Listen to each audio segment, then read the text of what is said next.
Hari Pendengaran Sedunia atau World Hearing Day diperingati saban tahun tanggal 3 Maret. Pada tahun ini tema yang diusung adalah perawatan telinga wan pendengaran untuk semua. Tema ini menyoroti pentingnya mengintegrasikan perawatan telinga wan pendengaran, yaitu sebagai komponen penting dari cakupan kesehatan. Hari Pendengaran Sedunia atau World Hearing Day diperingati saban tahun tanggal 3 Maret. Pada tahun ini, tema yang diusung adalah perawatan telinga wan pendengaran untuk semua. Tema ini menyoroti pentingnya mengintegrasikan perawatan telinga wan pendengaran sebagai komponen penting dari cakupan kesehatan. Perhati atau dokter spesialis THT bedah kepala wan leher Indonesia cabang Kalselteng pun kada tinggal diam, namun turut pula mensosialisasikan permasalahan pendengaran ini pada warga. Kali ini, sosialisasi terkait pendengaran diberikan kepada Perhimpunan Sopir Kelotok Wisata Patung Bakantan. Sosialisasi yang diikuti puluhan juragan kelotok ini mengambil tempat di Siring Patung Bakantan, Jalan Peretendian Banjarmasin Tengah, jelang tengah hari Minggu 5 Maret 2023. Ini bisa dipakai tutupnya, supaya tidak mudah infeksi. Jadi gunanya ada dua, nyaman apa? Nyaman. Ya. Yang terakhir, kada boleh mendengarkan musik atau suara yang terlalu keras. Misalkan di kelotok. Ketua Perhimpunan Dokter Spesialis THT Bedah Kepala Wan Leher Indonesia Cabang Kalselteng, Dr. Alex Samsudin SP THT BKL Waitakuni Prima TV memedahkan tujuan sosialisasi ini adalah dalam rangka pentingnya menjaga kesehatan telinga guna menghindari gangguan pendengaran agar pendengaran menjadi sehat serta membantu bagi orang yang mengalami penurunan pendengaran. Rata-rata dari supir kelotok ini, ujar Dr. Alex Samsudin, hampir 24 jam berada di kebisingan dari hasil bunyi mesin kelotok, ditambah lagi ada bunyi-bunyian lainnya yang kayak musik sehingga sangat rentan pendengaran mereka akan terganggu atau mengalami penurunan. Maka diberikanlah tip atau cara agar bisa menjaga pendengaran mereka supaya tetap berfungsi dengan baik, salah satunya menggunakan earplug atau sumbat telinga. Tahu, tapi kalau telinga karena dua, satunya menurun, satunya masih dengar, kadang-kadang kita masih normal, padahal sudah ada penurunan. Apalagi untuk di sini mungkin karena paman-paman ini ya bekerja di tempat yang bising ya. Dan kita ukur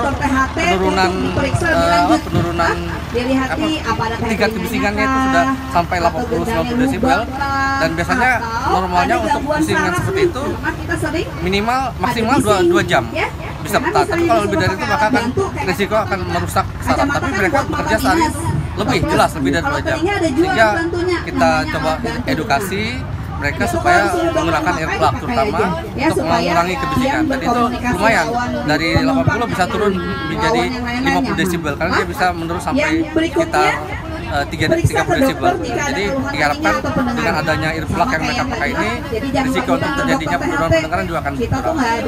Pak, kenapa mereka yang harus dipilih, Pak? Karena itu risiko pekerjaannya. Pekerjaan tadi, Pak. Jadi mungkin di sini juga kebetulan di daerah ada wisata, banyak orang-orang lewat tuh. Kita berharap ada yang tertarik juga untuk melihat, itu juga bisa kita harapkan edukasi ini juga bisa sampai ke masyarakat. Karena risiko kebisingan sebenarnya tidak hanya pada mereka ini ya, tapi juga pada siapa saja yang mungkin aktivitasnya itu berkaitan dengan suara bising atau dia sengaja. Mungkin orang-orang anak-anak muda yang menggunakan headset dalam waktu yang lama dengan suara yang keras, itu juga risiko. Jadi kebisingan itu salah satu yang bisa menurunkan pendengaran yang bisa dicegah sebenarnya. Dr. Nang Sarhari bertugas di Rumah Sakit Umum Daerah Sultan Suriansah ini pun berharap setelah dilakukan edukasi, maka beban supir kelotok ini lebih rajin atau secara rutin untuk memeriksakan kesehatan pendengarannya ke rumah sakit menggunakan BPJS agar nantinya bisa diukur derajat pendengarannya dengan menggunakan audiometer, suatu alat pemeriksaan yang berfungsi untuk menguji pendengaran manusia. Menurut Dr. Alex Samsudin, alat pendengaran merupakan salah satu indera yang penting dari tubuh manusia, maka harus dijaga dan dirawat dengan baik. Dr. Alex Samsudin mengingatkan kada boleh mengorek telinga dengan cotton bud, jarum, peniti, atau meneteskan minyak ke dalam telinga. Jadi dalam rangka ini ya, World Hearing Day ini memang kita harus selalu menjaga pendengaran kita. Jadi indera kita salah satu yang benar-benar penting sebenarnya itu adalah, dan kadang-kadang suka dilalaikan, itu adalah pendengaran kita.